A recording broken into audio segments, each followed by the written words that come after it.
بسم الله الرحمن الرحيم لإيلاف قريش إيلافهم رحلة الشتاء والصيف فليعبدوا رب هذا البيت الذي أطعمهم من جوع وآمنهم من خوف।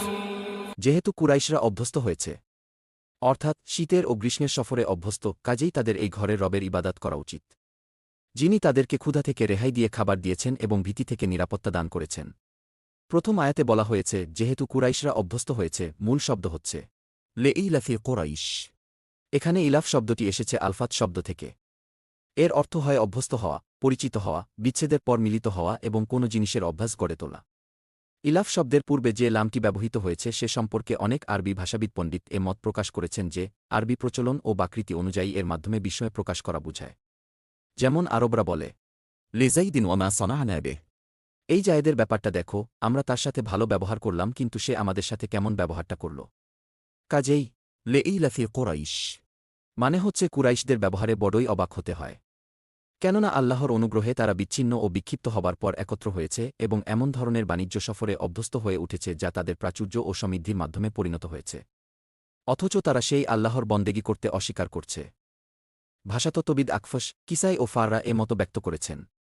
ইবনে জারির এ মতকে প্রাধান্য দিতে গিয়ে লিখেছেন, আরবরা যখন এ লাম ব্যবহার করে কোনো কথা বলে তখন সেই কথাটি এ বিষয়টি প্রকাশ করার জন্য যথেষ্ট বিবেচিত হয় যে একথার পরও যে ব্যক্তি কোনো আচরণ করে তা বিস্ময়কর।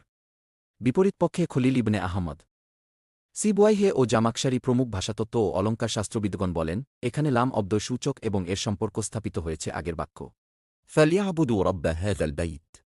এর অর্থ হচ্ছে এমনিতেই তো কুরাইশদের প্রতি আল্লাহর নিয়ামত সীমাসংখ্যাহীন, কিন্তু অন্য কোনো নিয়ামতের ভিত্তিতে না হলেও আল্লাহর অনুগ্রহের কারণে তারা এই বাণিজ্য সফরে অভ্যস্ত হয়ে উঠেছে, অন্তত এই একটি নিয়ামতের কারণে তাদের আল্লাহর বন্দেগী করা উচিত, কারণ এটা মূলত তাদের প্রতি একটা বিরাট অনুগ্রহ। দ্বিতীয় আয়াতে বলা হচ্ছে শীতের ও গ্রীষ্মের সফরে অভ্যস্ত। শীত ও গ্রীষ্মের সফরের মানে হচ্ছে গ্রীষ্মকালে কুরাইশরা সিরিয়া ও ফিলিস্তিনের দিকে বাণিজ্য সফর করত, কারণ এ দুটি শীত প্রধান দেশ, আর শীতকালে সফর করত দক্ষিণ আরবের দিকে, কারণ সেটি গ্রীষ্মপ্রধান এলাকা। পরবর্তী আয়াতে বলা হচ্ছে কাজেই তাদের এই ঘরের রবের ইবাদত করা উচিত। এ ঘর মানে কাবা শরীফ। এখানে আল্লাহর বক্তব্যের অর্থ হচ্ছে এ ঘরের বদৌলতেই কুরাইশরা এ নিয়ামতের অধিকারী হয়েছে। তারা নিজেরাই এ কথা মেনে নিয়েছে এই যে ৩৬০টি মূর্তিকে তারা পূজা করে এরা এ ঘরের রব নয়, বরং একমাত্র আল্লাহই এর রব। তিনিই আসহাবে ফিলের আক্রমণ থেকে তাদেরকে বাঁচিয়েছেন। আব্রাহা সেনাবাহিনীর মোকাবিলায় সাহায্য করার জন্য তার কাছেই তারা আবেদন জানিয়েছিল। তার ঘরের আশ্রয় লাভ করার আগে যখন তারা আরবের চারদিকে ছড়িয়েছিল তখন তাদের কোনো মর্যাদাই ছিল না। আরবের অন্যান্য গোত্রের ন্যায় তারাও একটি বংশধারার বিক্ষিপ্ত দল ছিল মাত্র।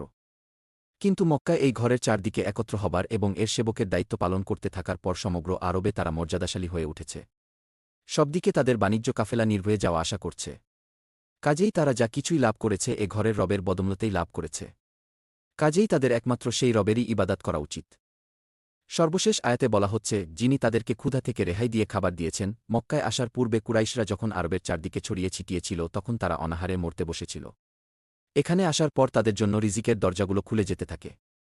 তাদের সপক্ষে হজরত ইব্রাহিম আলাইহিসসালাম এই বলে দোয়া করেছিলেন, হে আল্লাহ, আমি তোমার মর্যাদাশালী ঘরের কাছে একটি পানি ও শস্যহীন উপত্যকায় আমার সন্তানদের একটি অংশের বসতি স্থাপন করেছি, যাতে তারা নামাজ কায়েম করতে পারে। কাজেই তুমি লোকদের হৃদয়কে তাদের অনুরাগী করে দিও, তাদের খাবার জন্য ফলমূল দান করো। সূরা ইব্রাহিম ৩৭। তার এই দোয়া অক্ষরে অক্ষরে পূর্ণ হয়।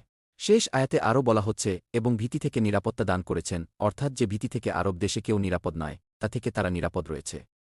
সে যুগে আরবের অবস্থা এমন ছিল যে সারা দেশে এমন কোনো জনপদ ছিল না যেখানে লোকেরা রাতে নিশ্চিন্তে ঘুমাতে পারত, কারণ সবসময় তারা আশঙ্কা করত এই বুঝি কোনো লুটেরা দল রাতের অন্ধকারে হঠাৎ তাদের উপর ঝাঁপিয়ে পড়ল এবং তাদের সবকিছু লুট করে নিয়ে গেল। নিজের গোত্রের সীমানার বাইরে পা রাখার সাহস কোনো ব্যক্তির ছিল না, কারণ একাকী কোনো ব্যক্তির জীবিত ফিরে আসা অথবা গ্রেফতার হয়ে গোলামে পরিণত হবার হাত থেকে বেঁচে যাওয়া যেন অসম্ভব ব্যাপার ছিল। কোনো কাফেলা নিশ্চিন্তে সফর করতে পারত না, কারণ পথে বিভিন্ন স্থানে তাদের উপর ছিল দস্যু দলের আক্রমণের ভয়। ফলে পথপাশের প্রভাবশালী গোত্র সর্দারদেরকে ঘুষ দিয়ে বাণিজ্য কাফেলাগুলো দস্যু ও লুটেরাদের হাত থেকে নিজেদেরকে নিরাপদ রেখে এগিয়ে যেতে পারত। কিন্তু কুরাইশরা মক্কায় সম্পূর্ণ নিরাপদ ছিল। তাদের নিজেদের উপর কোনো শত্রুর আক্রমণের ভয় ছিল না। তাদের ছোট বড় সব রকমের কাফেলা দেশের প্রত্যেক এলাকায় যাওয়া আসা করত। হারাম শরীফের খাদেমদের কাফেলা একথা জানার পর কেউ তাদের উপর আক্রমণ করার সাহস করত না। এমনকি একজন কুরাইশি একাই যদি কখনো কোনো জায়গায় যেত এবং সেখানে কেউ তার ক্ষতি করতে যেত তাহলে তার পক্ষে শুধুমাত্র হারমি অর্থাৎ আমি হারাম শরীফের লোক বলে দেয় যথেষ্ট ছিল।